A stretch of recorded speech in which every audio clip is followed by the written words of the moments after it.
Sweetie Pies, thanks for coming back to my channel. If you are new here, hey, my name is Pie, and if you are a current subscriber, thank you so very much for your continuous support. I appreciate you, and I tell you all the time.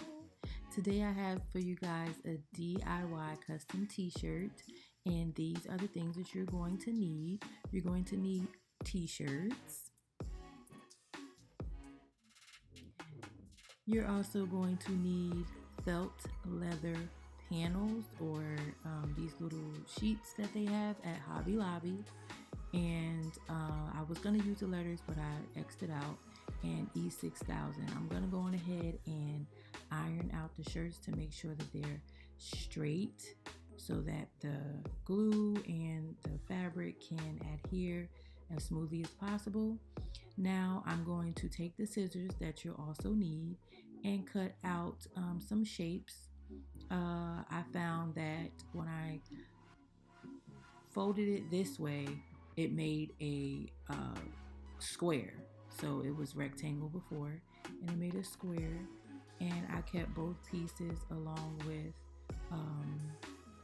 the black piece and the burgundy piece just as is, and I'm going to just have fun and figure it out how I want to place it.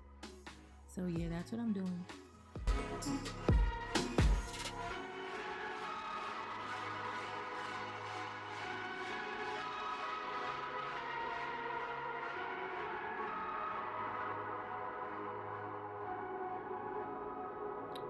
I think we're almost there. I'm like, let me see. Do I want it offset? Do I want it straight? So yeah, this is going to be it right here. I think, nope, right here. So yeah, I'm gonna go on ahead and glue everything down, and that is that on that.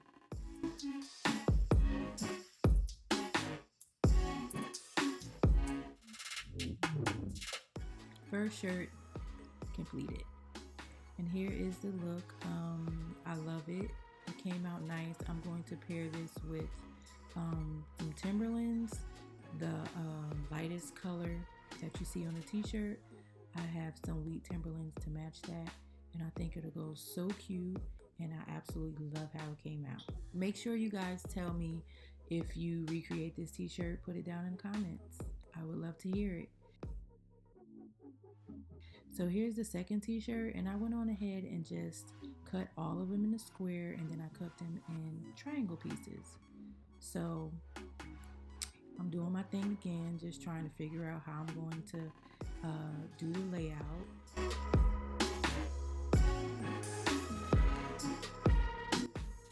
And here is the finished product, and I absolutely love this one as well.